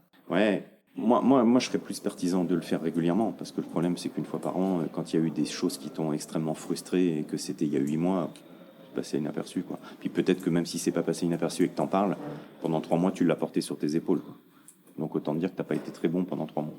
Donc moi, je pense qu'il faut, quand il y a des sujets, soit le manager, il doit créer des moments de discussion avec ses collaborateurs pour ça va, ça se passe bien, il y a un truc, voilà, des rituels. Soit effectivement, une fois par mois, aux réunions ou des choses comme ça, on met quelque chose en place. Mais encore une fois, à faire attention, parce qu'en fonction des personnes, il y a des personnes qui vous diront jamais que ça se passe pas bien devant tout le monde. Donc il faut des trucs individuels. Sinon, devant tout le monde, tout va bien, hein, y a pas de souci. Donc, et puis il faut aussi que le manager il crée l'ambiance pour, c'est-à-dire que si à chaque fois qu'on lui reporte quelque chose qui est pas bien, qu'il a fait d'ailleurs, qu'il a fait ou mal fait, et qu'il prend la mouche et qu'il est pas bien, il va avoir une fois un reproche, hein. Il n'en aura pas deux, hein. Parce qu'après les gens ils vont se dire de toute façon j'ai vu comment il prenait. Donc il y a aussi encore une fois le travail sur soi du manager pour faire en sorte de créer le terrain favorable au fait qu'on puisse lui dire des choses. Voilà. Vous pouvez me dire, je ne serai pas forcément d'accord avec vous, peut-être on sera même complètement en opposition, mais par contre vous avez le droit de me le dire. Et vous ne serez pas jugé ce que vous m'aurez dit. Si tu fais pas ce travail-là, les gens ils vont pas venir comme ça, hein. Pour les plus timides, jamais de la vie ils viendront. Je voudrais juste revenir sur la notion de manager-leader. J'ai lu il n'y a pas très longtemps, je crois que c'était sur LinkedIn, une personne qui disait mais de toute façon pour moi un manager qui n'a pas de leadership, il y a un truc qui fonctionne pas. C'est-à-dire que moi je traduis ça dans avant peut-être qu'on avait juste besoin de manager et aujourd'hui finalement le vrai rôle d'un manager c'est le rôle d'un leader. Et cette semaine j'ai entendu parler d'une nouvelle notion qui est manager coach. Ça t'inspire, ça ou pas? Non, J'ai pas du l'impression tout. que c'est un nouveau Non. terme qui sort, où en fait, on est juste en train de te dire, en plus d'avoir un rôle de leader sur tes équipes, tu dois aussi les coacher. Alors que, Non, mais pour moi, l'accompagnement, c'est déjà de base. Je pense que les gens, encore une fois, on revient à notre discussion du début sur la définition du coaching. Le coaching, c'est faire émerger les propres solutions par le coaché. Faire en sorte que, par le questionnement, par la prise de hauteur, il trouve ses propres solutions. Quand on est en entreprise, moi, faire trouver ses propres solutions par les collaborateurs pour qu'ils fassent ce qu'ils veulent ou comme ils veulent, c'est pas trop mon truc, moi. Je suis désolé. Donc moi, la partie coach, manager coach, j'ai un peu de mal. J'ai un peu de mal avec. Je sais pas ce qu'on met derrière ça, en fait. J'ai un peu de mal. Pour moi, et par rapport à ta première question sur coach, enfin manager sans leadership, ça dépend vraiment de la structure de l'entreprise. Il y a des structures d'entreprise où il n'y a aucun intérêt qu'un manager qui soit au, je sais pas, vous voyez, N-10 par rapport au patron d'entreprise, il ait un super leadership. Ah ouais? Parce qu'il n'y a pas d'intérêt, parce qu'il est plus là pour, sans être méchant, mais relever les compteurs et faire en sorte. Après, s'il en a, très bien, ce n'est que mieux. Mais ce que je veux dire, c'est que c'est pas indispensable. C'est pas dans son rôle, c'est pas dans sa responsabilité. Ça peut l'être, mais c'est pas ça qui va faire la différence. Quand vous avez des tâches extrêmement, je donne un exemple. Vous êtes manager d'une équipe dans un atelier ou d'une usine de production sur une tâche bien précise sur une production. Il y a besoin d'avoir du leadership. Je ne crois pas. On va vérifier que ça avance à la cadence qu'il faut, que les pièces sont bonnes, que c'est des tâches claires, nettes et précises de manager. Par contre, vous avez, je ne sais pas, une responsabilité, une direction, une responsabilité communication, marketing, commerce, ou même production, mais sur un truc où vous avez le droit de sortir un peu des clous. Oui, là il faut du leadership, il faut de l'inspiration, il faut que ça inspire, il faut que la personne elle donne une direction et puis que derrière on foisonne d'idées, etc. Mais il y a des sociétés qui nécessitent d'avoir des managers inspirants, et pour moi il y a des sociétés où des fois simplement des managers qui suivent et qui, comme je dis moi c'est un peu vulgaire, mais qui relèvent les compteurs, sont parfaitement adaptés. Mais ça dépend vraiment de la structure. Après ça ne veut pas dire que le manager super leader il va pas pouvoir faire le job, mais il va peut-être s'ennuyer. Si tu mets un manager avec un gros leadership, une capacité à donner du sens aux choses, etc., sur un job extrêmement répétitif et cadré, et que tu lui mets 5 personnes ou 10 personnes, et que tu lui dis d'être inspirant sur un truc extrêmement cadré, je sais pas où il va être inspirant, moi. Il faut m'expliquer, hein. Moi je sais pas comment il fait. Tu vois ce que je veux dire, c'est ça. Donc je pense que ça dépend des jobs, et ça dépend beaucoup de la taille de la société. Plus tu es dans des petites tailles, et plus le côté inspirant va faire avancer la société vite. Quand tu es dans des grosses structures, 3 000, 4 000, 10 000 personnes, tu peux être inspirant tout en bas. Je suis pas sûr que ça va avoir des impacts tout là-haut. Est-ce que tu penses que plus les états sont grandes, plus ça limite les possibilités managériales? Ça dépend beaucoup des boîtes, parce qu'il y a des boîtes où les sociétés sont grosses et où il y a une vraie liberté managériale de faire des choses. Mais c'est vrai que plus la société est grosse et plus il y a des cadres qui sont donnés. Et oui, des cadres déjà de base bien fixés sûr. que tu ne peux pas dépasser. Ah ouais, sur lequel t'es un peu bloqué. Après, sur une société start-up ou petite société ou PME, c'est vrai que tu as sûrement un peu plus de liberté. Mais encore une fois, ça dépend aussi beaucoup du top management. Il y a des top managements, même dans des grosses boîtes, où on sent vraiment une volonté de libérer les idées, de faire foisonner les idées, de laisser les gens à leur propre initiative, etc. Mais c'est vrai que c'est quand même beaucoup plus facile sur une petite structure que sur une grosse. À mon avis, en termes de management, c'est quand même plus facile. Moi, j'ai fait le tour de mes questions. Est-ce que toi, tu as... Non, mais je pense qu'on a bien exploré le sujet. Encore une fois, je pense que moi, ce que je veux vraiment que les gens retiennent, c'est le fait que c'est un vrai métier, que c'est pas juste une fonction complémentaire, ou c'est juste un salaire plus élevé que les autres. C'est vraiment un métier, et que ça nécessite d'avoir du courage, le courage managérial dont j'ai parlé, et puis ça nécessite effectivement de passer par des phases de compréhension de soi, de connaissance de soi, qui vont me permettre effectivement d'être plus disponible pour les autres. Voilà. Et que quelqu'un qui a plutôt un caractère égocentré, sans que ça soit péjoratif, mais qui est plutôt tourné vers lui et pas trop tourné vers les autres, et que voilà, faut pas. C'est malheureux, mais faut pas. Il faut rester un expert, parce que tu vas te faire du mal à toi et que tu vas faire du mal aux autres. Pour les personnes qui voudraient être accompagnés par toi. Sur où est-ce qu'ils peuvent te contacter? Ils peuvent me retrouver sur LinkedIn, essentiellement sur LinkedIn, où je communique quand même régulièrement sur des choses managériales. Et donc voilà, sur LinkedIn, un peu sur Insta aussi, mais c'est plutôt pour la partie sportive, mais essentiellement sur LinkedIn. Ok, je découvre que tu as un Instagram, c'est cool. Oui. Pas très actif. C'était cool, merci. À bientôt, merci.